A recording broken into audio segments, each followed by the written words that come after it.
In a video a few months ago, I rigged up this burden basket with the tump strap for carrying, because I wanted to know what it was like for those ancient pottery traders who traveled long distances across mountains and deserts with pottery in a burden basket on their back. Well, today I'm hiking into Chad Zuber's camp to give him some pottery and to do some cooking with some of the pottery that I brought. And I found out firsthand what it must have been like for those ancient pottery traders.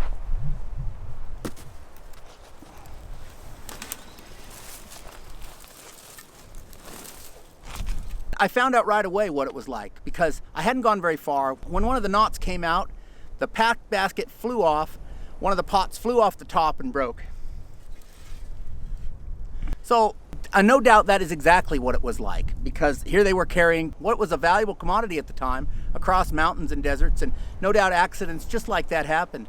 So if you're ever out in the middle of nowhere and you see some pottery sherds, they're not near a village or a field or anything else that they would have been doing out there. There's a good chance it was just somebody who was carrying it across country and it broke. And somebody might find my sherds that way someday too.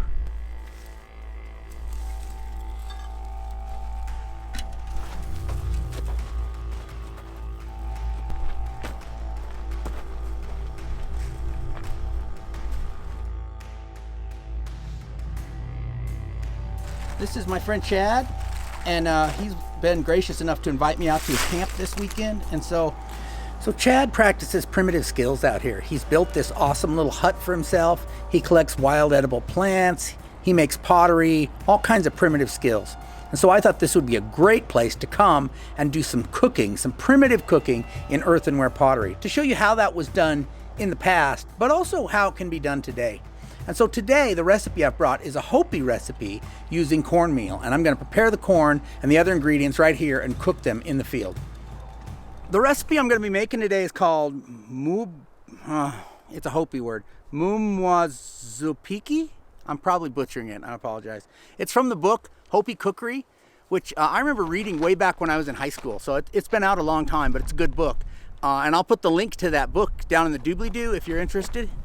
The first thing I need to have is some culinary ash. And so we're going around trying to collect dry juniper,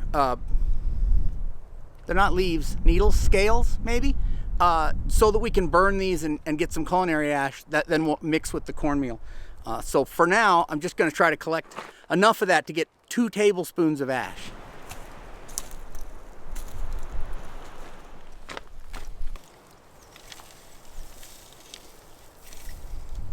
Hopefully that makes 2 tablespoons of ash.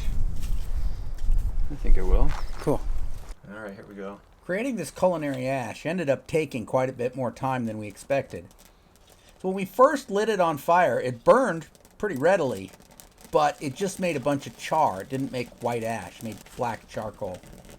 And so we weren't really sure, how we were going to get white ash. So we ended up sticking it on this little grill of his. And then we stuck it in the fireplace and let it cook for a while.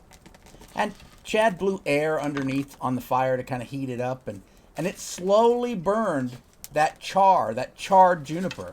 And slowly, over the course of, I don't know, a half hour or more, it turned that char into white ash. But it did take a while, and we spent quite a while kind of nursing it along.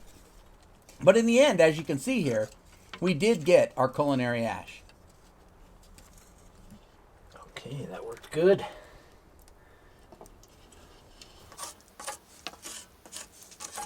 Yeah, I think so. Wish I had a stick, I'd just knock it. Okay, good, that worked.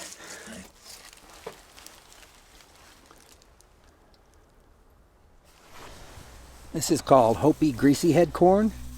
I got the seeds from Native Seed Search and I grew it in my garden some years ago. And this is what I'm going to use today. I'm going to grind it up into cornmeal.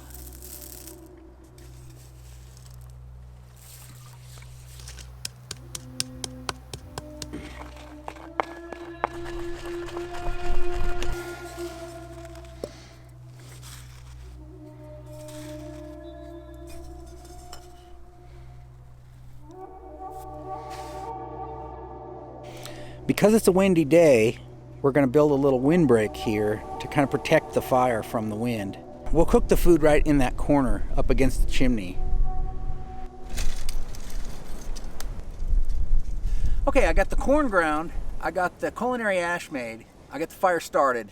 This is my pot. This is the same pot I made for the video about the Oya water cooler, and it's the same pot I used for the Wetherell stew cooking episode. So I'm just gonna boil some water in this for now.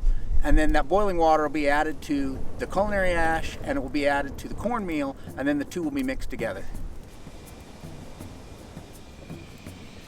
Here I'm adding hot water to the culinary ash and then mixing that up. And here I'm adding hot water to the cornmeal and mixing that up. Now I need to strain that ash water into the cornmeal. So I'm using this basket to strain out the chunks, and I'm running it through there, and it's dripping down. That ash water is dripping down into the cornmeal. And then of course stir that up. And then it said to knead it for 3 minutes. Well, it's not exactly like regular flour dough, so I did my best to knead it for 3 minutes. Now I need to boil some more water because I'm going to have to add these dumplings to boiling water. So I added more water, and I'm kind of blowing on the coals to get them hotter, to bring that water to a boil. And now, forming that dough into balls is not that easy. I mean, it's cornmeal and water, so as you can imagine, it's pretty loose. So I wasn't too sure they were going to hold together in the water. So I basically just squeezed out and kind of rolled up little balls of cornmeal and gently dropped them into that boiling water, hoping they'd hold together.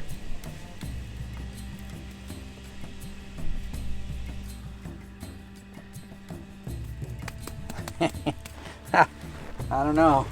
We'll see. I got more cornmeal all over the ground than I got in the pot, I think.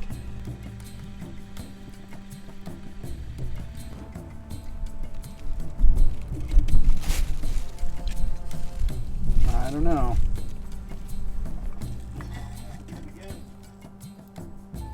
Okay, I got something solid.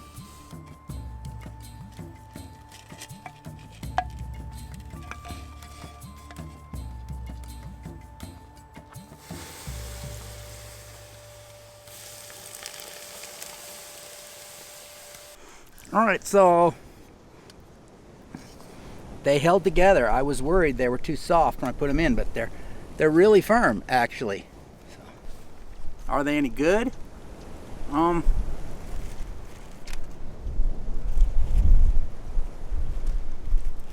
Okay. Tastes like, cornmeal, cornbread. A little bit of salt, maybe. I don't know. What else would I add to this? Chives. I don't know. Tabasco sauce. That's good on everything. But they're good. They're really good. I mean, for simple ingredients, corn and ash, they're phenomenal. For made, simply, they're great. If I was a Hopi kid, my mom gave me this for breakfast, I'd eat it. Heck yeah. I've had worse. I've had a lot worse. All right, well, I'm going to give my review of Andy Ward's corn dumplings. What's the name in Hopi? No, don't even try. It's okay.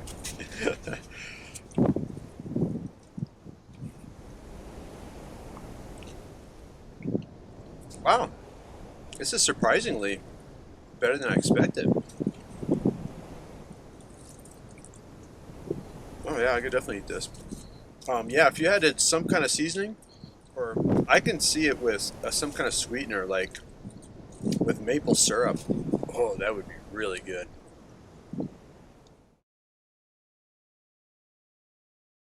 So I spent the night at Chad's hut last night, and you'll never guess what happened last night. Well, first, it rained like the devil most of the night.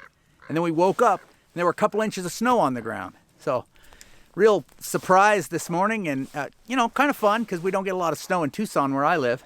Anyway, I'm about to pack up my stuff and head back, start hiking out of here, so I can head back to Tucson and get out of this snow. Goodbye, Chad. Thanks for everything. You're out of here, Andy. Yeah, I got to get back to Tucson. All right. It has been a real pleasure. You're welcome anytime. Bye. See ya.